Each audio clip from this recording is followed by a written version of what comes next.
Noticia en desarrollo en Noticias Caracol. La registraduría advirtió que la consulta del pacto histórico seguirá adelante, a pesar de los enredos jurídicos que han surgido en las últimas horas, pero también surgen dudas sobre el futuro político del precandidato Daniel Quintero. Eduardo, usted tiene más detalles. Nicolás, pues empecemos hablando sobre el tarjetón, porque hay dos razones por las cuales habría necesidad de reimprimirlos. La primera, el Consejo Nacional Electoral dice que no puede estar el logo del pacto histórico y ese material ya se imprimió y efectivamente lo tiene. La segunda, están quejándose los que van a participar en esta consulta sobre la pregunta, porque dice que van a escoger a un candidato a la presidencia, razón por la cual no podrían participar después en la consulta interpartidista del mes de marzo. Sin embargo, en una declaración y en un comunicado que publica en las últimas horas la registraduría dice que es imposible volver a imprimir estos tarjetones y lo ratificó en las últimas horas el propio registrador. No tenemos ningún elemento, documento u orden del que se pueda decir que es posible suspender o cancelar la consulta. Luego habrá que esperar de aquí al 26. Por ahora la consulta va, se mantiene tal y como está definida y tendremos que ver cuáles son los sucesos futuros. Si le dieran la instrucción de reimprimir los tarjetones, ¿estamos logísticamente y presupuestalmente preparados para ello? No. Pero además dice la registraduría que hubo por lo menos 7 reuniones desde mediados de agosto con los integrantes de estos partidos y todos estuvieron de acuerdo en ese tarjetón que se iba a imprimir. Por otro lado, le están lloviendo críticas desde el pacto histórico a Daniel Quintero por su decisión de retirarse. Una de ellas, Susana Muhammad, que ha publicado en las últimas horas el siguiente mensaje: los partidos del pacto histórico deben llamar a cuentas a Daniel Quintero. Él no se puede retirar solo a estas alturas, tiene responsabilidades jurídicas y la consulta es vinculante para él porque el tiempo de retirarse ya pasó. La irresponsabilidad de este señor es gigante y es que efectivamente hay muchas dudas frente a esa candidatura porque tendría que obligatoriamente y legalmente participar en esta consulta o si no podría quedar inhabilitado. Lo explica Alejandra Barrios, la presidenta de la MOE.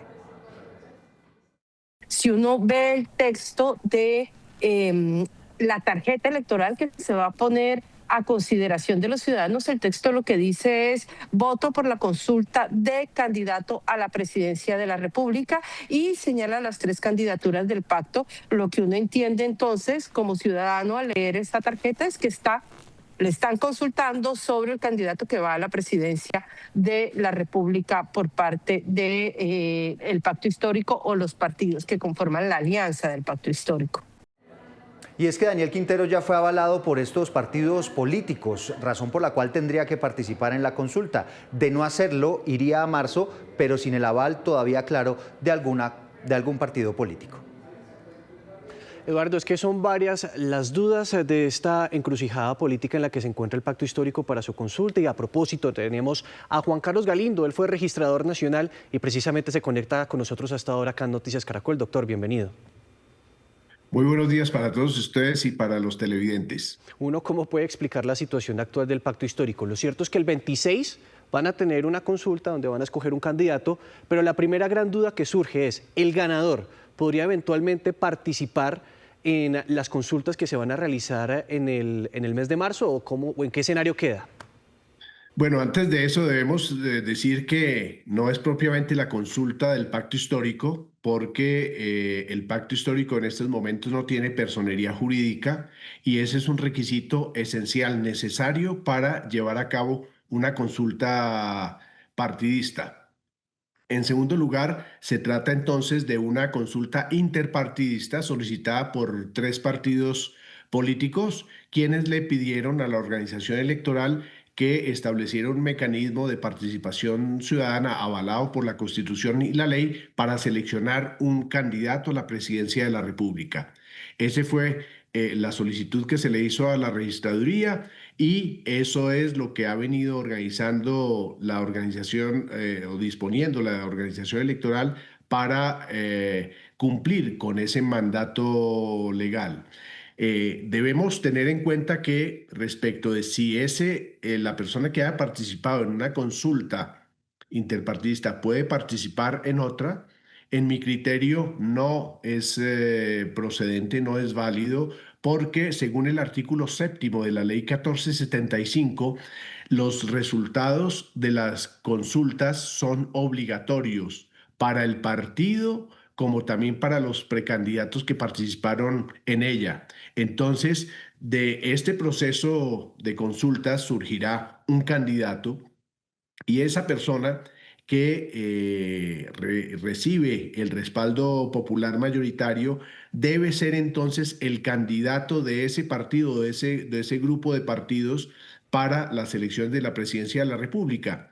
Si pudiera participar en otra consulta interpartidista, dejaría de ser vinculante ese resultado popular que se obtuvo en la consulta. Doctor Galindo, ¿y qué pasaría en el caso del precandidato Daniel Quintero? Hace pocas horas dice, no participo, me retiro de la consulta. La directora de la MOE está diciendo, esa consulta es vinculante también para él. ¿Hay algún tipo de sanción o podría él participar en esa consulta amplia de marzo?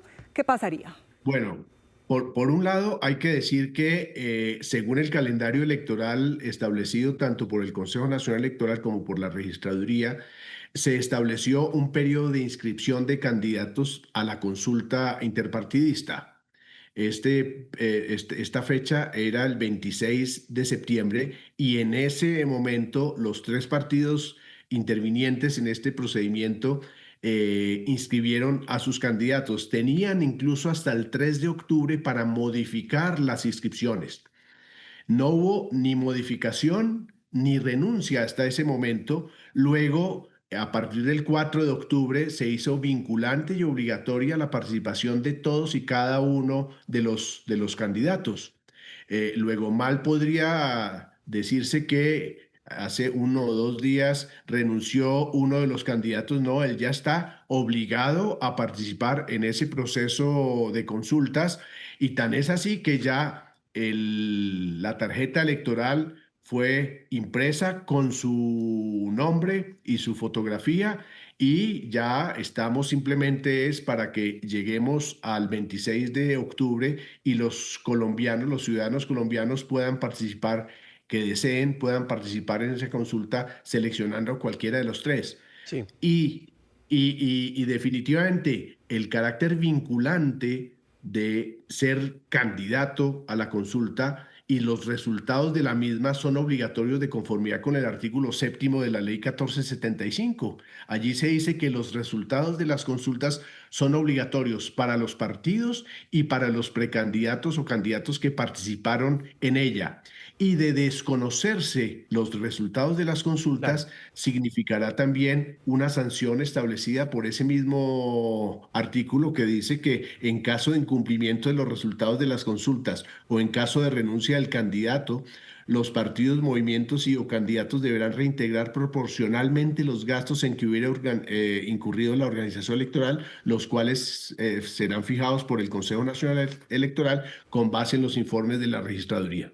Usted habla, exregistrador, de una sanción económica que podría tener eventualmente el precandidato Daniel Quintero, pero mi pregunta es, si él no participa el próximo 26 de octubre, ¿quedaría eventualmente inhabilitado jurídicamente para participar en marzo de otra consulta, ya que está inscrito en el proceso del pacto histórico? Claro, por un lado, el candidato ya está obligado a participar en ella. Su renuncia fue extemporánea, ineficaz, no tiene ningún efecto respecto de la consulta del 26 de octubre. Y adicionalmente, los resultados de esta consulta son obligatorios para los partidos y para los candidatos. En ese sentido, no podría él participar en una consulta adicional porque se estaría desconociendo lo previsto en el artículo 7º de la Ley 1475. Pues, doctor Juan Carlos Galindo, exregistrador nacional, muchas gracias por estos minutos con nosotros para ayudarnos a entender y a comprender también la magnitud de este enredo.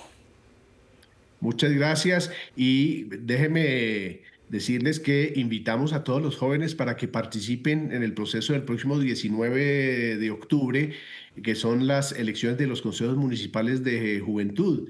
Pueden participar los jóvenes de 14 a 28 años y para conocer los candidatos y las listas que fueron presentadas, más de 9.000, pueden consultar la página www.candidateados.com, en donde verificarán los candidatos en cada uno de los municipios y sus propuestas de trabajo. Es bien importante que los jóvenes aprovechen esta oportunidad democrática y participen en estas elecciones. Sí, señor, son por lo menos 12 millones de jóvenes los que participarán y de ese tema les vamos a hablar mañana aquí en Primera Emisión de Noticias Caracol, así que también lo invito para que esté muy pendiente de esto. Gracias, registrador, feliz día. Claro que sí. Registrador, feliz día.